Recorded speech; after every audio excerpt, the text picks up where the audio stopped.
Nós temos a alegria de compartilhar com vocês mais um estudo da sequência do fruto do Espírito a partir de Gálatas capítulo 5, versos 22 e 23. Lá diz: mas o fruto do Espírito é amor, alegria, paz, longanimidade, benignidade, bondade, fidelidade, mansidão e domínio próprio. Contra estas coisas não há lei. Se fala de frutos do Espírito ou fruto do Espírito. Existe um pensamento teológico que, na verdade, é o fruto do Espírito, com várias outras divisões que se complementam. Ao passo que se fala de as obras da carne, no plural, por serem diferentes de cada um, mas o fruto seria aquilo que o Espírito Santo de Deus gera, comparado com uma bergamota. A bergamota é uma só e a gente separada por gomos. Então o fruto do Espírito, com cada gomo, e esse gomo que nós vamos ministrar agora é o gomo da fidelidade. Então é uma ação do Espírito Santo de Deus no espírito da pessoa, que ao se converter, o Espírito Santo de Deus vai começar a gerar o caráter de Deus. Então o fruto do Espírito gerando o caráter, a natureza de Deus na pessoa. Fidelidade, do grego é pistis, a mesma palavra para fé. E no latim é fides, também fé. Então, fidelidade tem a ver com fé, com confiança. Aquilo que se dá confiança, aquilo que gera confiança. Então, quando o Espírito Santo de Deus começa uma obra em uma pessoa, ela vai tornar essa pessoa confiável. Ela vai tornar essa pessoa digna de confiança, porque ela se tornará fiel. E aí, então, esse é o adjetivo de fidelidade. Existe fidelidade condicionada, que as pessoas chamam de fidelidade. Ou, numa tradução mais simples, podíamos dizer assim, fidelidade parcial. Não existe fidelidade parcial, mas as pessoas insistem em dizer que são fiéis, quando na verdade são fiéis em parte. Exemplo bíblico. Em Atos capítulo 5, do 1 ao 11, existe um casal na primeira igreja.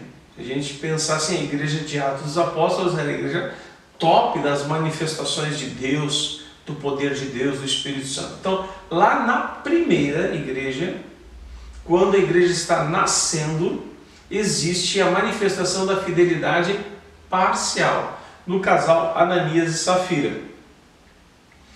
E lá diz assim: então certo homem chamado Ananias, com sua mulher Safira, vendeu uma propriedade, mas reteve uma parte do dinheiro. E Safira estava ciente disso. Levando o restante, depositou aos pés dos apóstolos. Então Pedro disse: Ananias, por que você permitiu que Satanás enchesse o seu coração para que você mentisse ao Espírito Santo, retendo parte do valor do campo? Não é verdade que conservando a propriedade seria sua? E depois de vendido o dinheiro não estaria em seu poder? Por que você decidiu fazer uma coisa dessas? Você não mentiu para os homens, mas para Deus. Não existe fidelidade parcial. Ou é fiel, e isso é 100%, a pessoa é fiel nos seus relacionamentos, no seu trabalho, na igreja, nos dons, ela é digna de confiança, ou ela não é. Ananias e Safira estavam vivendo a conversão, estavam sendo pastoreados ali pelos apóstolos, igreja top, mas dentro do coração dele havia infidelidade. E a infidelidade, quando não tratada, quando não realmente exposta à cura ou à libertação pelo Espírito de Deus, vai se manifestar em algum momento. Em Ananias e Safira se manifestou um problema que eles tinham com relação ao dinheiro. Eles retiveram. Por quê, pastor? Porque havia fome em Jerusalém, na Judéia, depois da morte de Jesus. O Império Romano começou a destruir, havia várias revoltas contra o domínio romano, então César mandou ir destruindo tudo. Destruindo, acabou com a economia. Acabando com a economia, as pessoas não tinham mais o que comer. Então, aprove o conselho da igreja, quem tivesse propriedades excedentes, que não a sua casa, mas tivessem propriedades, que vendessem e trouxessem para ajudar, socorrer os necessitados. E podiam reter uma parte, mas eles disseram: nós vendemos e está aqui todo o valor, que não era verdade. Eles mentiram para Pedro, mas não sabiam que estavam mentindo para Deus. Para a pessoa que não é fiel, aos olhos do Senhor, isso é patente. A pessoa diz que fez, mas ela acabou não fazendo. Jesus conta uma parábola de que um homem tinha 2 filhos. Um filho disse, o pai disse: vai trabalhar no campo. Ele disse: sim, eu vou, mas não foi. E o outro filho disse: eu não vou, mas depois acabou indo. E aí Jesus pergunta: quem é que fez a vontade do pai? Quem disse que iria e não foi?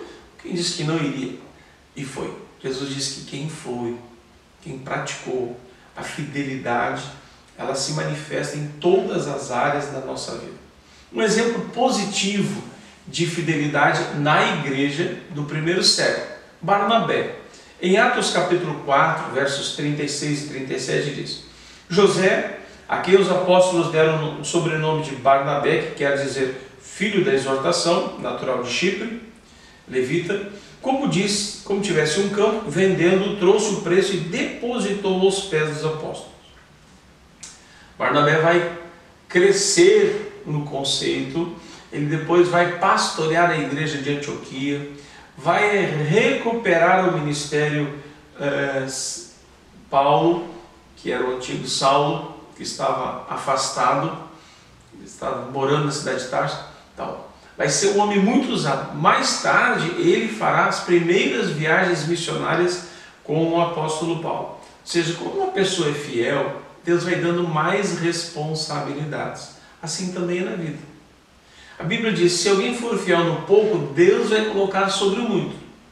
Você no seu local de trabalho, é ruim, é difícil aquele local de trabalho, seja fiel lá. Os patrões não são justos, não é bom, então seja fiel para Deus. A Bíblia diz que o servo deve servir o seu Senhor como servindo a Deus. Deve servir ao Senhor. E aí, quando a gente serve ao Senhor, não existe uma outra maneira de servir a Deus se não for com fidelidade. Todos os líderes da Bíblia que caíram, que faliram espiritualmente, no governo, na liderança, no ministério, foi quando eles não foram fiéis. Reis que se envolveram com outros deuses, a Bíblia chama isso de infidelidade. Pessoas que não cumpriram o seu propósito, a vocação para a qual foram chamados, isso é chamado de infidelidade. Então, exemplo positivo, o Barnabé; exemplo negativo, Ananias e Safira. Então, não existe fidelidade parcial. Você, por exemplo, casaria com alguém que lá no dia do casamento diz: eu prometo ser fiel parcialmente. Não de tudo.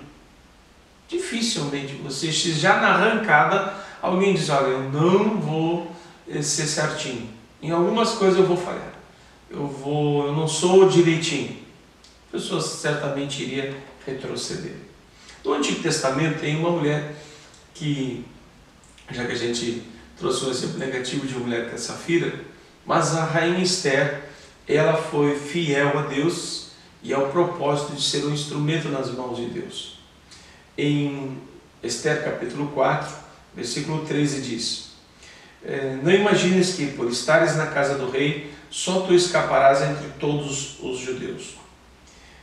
Seu tio Mordecai avisou ela: existe uma conspiração para eliminar todos os judeus do reino. E tu, como rainha, tu não vais escapar só porque tu estás na condição de rainha. Um dia vão descobrir que a tua origem é judia e também tu irás perecer. Então ele está trazendo ela para a questão da fidelidade. No capítulo 4, 14, diz assim: porque se te calares agora, de outra parte se levantará para os judeus socorro e livramento, mas tu e a casa de teu pai perecereis. E quem sabe se para a conjuntura como esta é que você foi levantada a rainha. Aqui o tio está dizendo para ela: olha, quem sabe Deus te colocou na condição de rainha para tu seres um instrumento nas mãos de Deus para libertar o povo do massacre que vai vir. Mas se você não fizer, ele diz, Deus vai levantar outro. Porque é aos olhos do Senhor que você está sendo fiel ou não está sendo fiel. E a infidelidade, ela destrói casamento, destrói ministério, destrói carreira, empregos, negócios, vai destruindo tudo. Porque a infidelidade sempre aparece. A fidelidade também aparece. Uma pessoa fiel, ela se sobressai às demais. Ela se torna digna de confiança. Isso não tem nada a ver com grau de escolaridade, com o contexto social em que nasceu, nada. Uma pessoa fiel, ela goza de muito respeito. E fidelidade é uma das marcas do caráter de Deus. Então, um filho de Deus, ele vai ter uma característica de Deus. Porque Deus é fiel, os filhos também serão fiéis. Que o Espírito Santo de Deus gere em você fidelidade. Serão abençoados você, a sua casa, a igreja e a sociedade. Deus te abençoe. Até o nosso próximo estudo.